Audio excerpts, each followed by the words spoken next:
While it can be very, very satisfying to beat someone in an online game and actually see them rage quit because of it, it definitely can mess up the game sometimes, and some games have decided to make sure that you finish every game that you start, from beginning to finish. What's up, guys? Jimmy here. Welcome to Chaos Top 10s, and today we're going to be taking a look at and counting down the top 10 games that will punish you for being a quitter. Nobody likes a quitter, and these games especially don't. Before we get into it, we are running a $200 Amazon gift card giveaway the entire month. All you have to do to enter is like this video, be subscribed, turn on your notifications, and leave a comment why you want to win it with your Twitter handle attached. I will announce the winner at the end of the month on Twitter.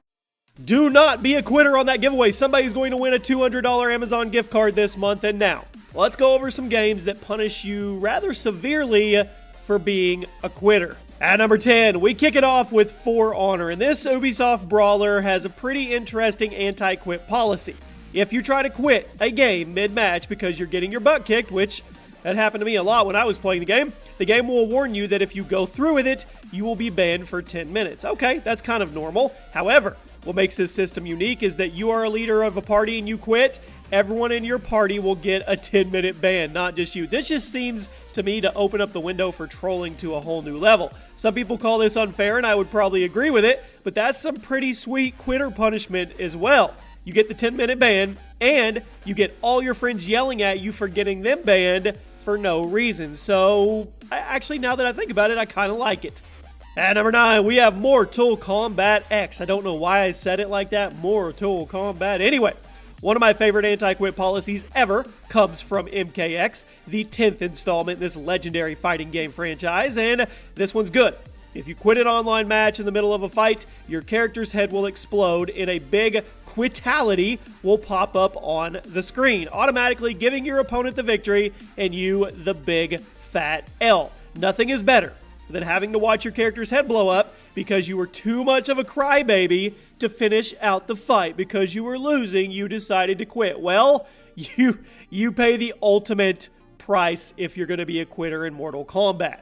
At number 8, we have Animal Crossing, and you may not expect to see a game like this on a list like this, but the anti-quit policy in Animal Crossing is just too good not to mention on this list. While it's not an online-heavy game, many players have found exploits in Animal Crossing to manipulate the in-game timers by quitting and reopening the game in order to make things easier. Who cheats on a game like Animal Crossing? The newer games have a character designed just to keep you from doing this, and if the game detects you doing it, a mole, that's right, a mole named Mr. Rossetti, will pop up and lecture you about your misdeeds. Quit and reopen again, and yes, Mr. Rossetti will come back and lecture you for an even longer amount of time. So while the other games give you XP punishment or ban timers, Animal Crossing just straight up wastes your time with a school teacher type lecture, and I love it.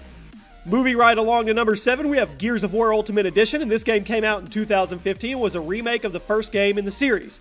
The multiplayer was a lot of fun, awesome throwback to where the franchise started, but there was one aspect that was particularly punishing to quitters. If you quit too many games in Gears of War Ultimate Edition, it would start erasing XP from your account. That's right.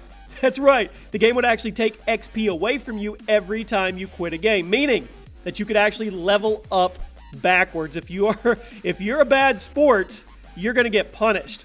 Personally, I love this system in which other multiplayer games had similar punishments, as sometimes a simple 10-minute ban just doesn't really hammer the point home. You start taking away people's levels, they're going to take you a little more serious. At number 6, this insanely popular FPS has an interesting penalty for quitting. I am speaking of course, Overwatch. Have you ever been punished in Overwatch? My son Dylan, my 8-year-old son, got banned from competitive because he left too many matches because we called him to eat dinner and stuff. You don't get banned or anything right away, but if your account has a bunch of quits on it, the game will actually alter your level progression. If you have too many quits logged in your profile, your XP progression will cut down to only 25% of the normal speed. How do you get it back up? Well, you have to start being a better sport and get your completed games ratio back up. It's a pretty brutal system, honestly, especially since Overwatch is a game that is very, very dependent on progression, but I kind of like it. Smite me, oh Smitey one. At number 5, we have Smite.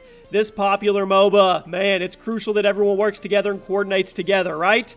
Developers Hi-Rez definitely wanted to preserve this as much as they could, so they put in a diabolical anti-quit system into play in the game. If you quit a match and it finishes without you reconnecting, you are instantly hit with a 30-minute ban, no questions asked.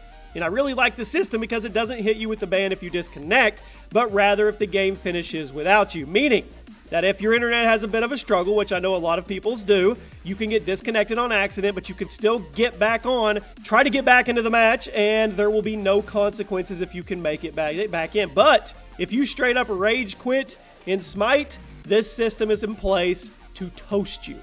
At number 4, we have Street Fighter V. Because there's such a massive learning curve in Street Fighter, the newer gamers have become known for people quitting pretty frequently. You get mad, you just get tired of getting beat up on. It's pretty tough to go up against someone who knows what they're doing and they just body you over and over and over and over again. However, quitting out of a game in Street Fighter V is a lot more punishing than just watching your character get beat up. If you quit too many times in Street Fighter V, you will be banned from online play for 24 hours or more. You will also lose 1,000 league points and your account will get a nice big symbol slapped on it so everyone knows that you're a quitter and a poor sport. If that doesn't get you to play nice, I don't know what will, but public shaming, wow. Sticking with the fighting games, at number 3, we have Marvel vs. Capcom 3. This was the first game in the famous fighting game series to feature real online multiplayer, but given the super competitive nature of fighting games, people wanted to keep their records as clean as possible. You want it to be polished, right? An exploit was discovered where if your console was disconnected from the internet before a match was over, the game would scrap the fight altogether as if it never happened. This goes all the way back to StarCraft days. We pull the phone cord out of the modem back in the early days of the internet, and it wouldn't count. The game, it counts now. This led to a ton of people just quitting in ranked matches in order to pad their win-loss record and rise the leaderboards without actually having to play fair. My question is, you know that your record isn't legit, so what's the point? What's the motivation to rise up if you know you're not doing it right? I don't get it. Capcom wasn't happy about it, and they took action. They put an update out that looked through everyone's records and saw how many times they disconnected mid-match. If your number looked suspicious, your account would be altered so you could only play with other quitters. No more public play for you. You could only play with people just like you, meaning that there was an entire playlist just for quitters. I cannot imagine many games actually get finished there. At number 2, we have Super Smash Bros. For Wii U. The most recent Smash game was not the first to have online multiplayer, but it really was the first to get it right. Since the multiplayer in Brawl was a bit of a train wreck, Nintendo wanted their online battlefield to be fun and functional for Smash 4. They decided to put in a pretty nasty anti-quit policy. If you quit out in a game in Smash 4, you will be banned for 10 minutes. But there's a uniqueness to the ban, okay? Tons of other games have ban timers where you just can go do something else until the timer runs out, and then you get back online. But in Smash 4, if you're banned, you have to keep the game running or else the timer won't go because they know you're not doing it. So it actually tracks in-game, meaning that you had to keep the game running and stare at the ban timer until you were allowed to play again. That's evil. The only more evil would be putting a camera on and making you actually physically stare at it. Yeah. Okay, we've reached the number 1 game that punishes you for being a quitter. It is Halo. One of the godfathers of online console shooters is also one of the godfathers of punishing rage quitters. Throughout the Halo franchise, systems have been used to ban players from matchmaking if they quit too many times. If you played classic Halo, you know that the game is designed to be 4v4, and that if it's ever altered by someone quitting, it's really not fun. It's not fair at all. Bungie took this design very seriously and would ban players from multiplayer for a certain period of time if they quit too many times. The more you quit, the worse your ban got. Halo 5 continues this tradition with more details in the ban system that can result in the players getting banned for up to an entire week. If you play Halo, just don't rage quit. Take the L and move on to the next game. And there you have it, my friends. Those are 10 games that punish you severely for being a quitter. I want to know, how many times have you rage quit in your life? Have you ever been that shady guy we talked about that actually pulls the plug to disconnect just so you can keep your record? Come on.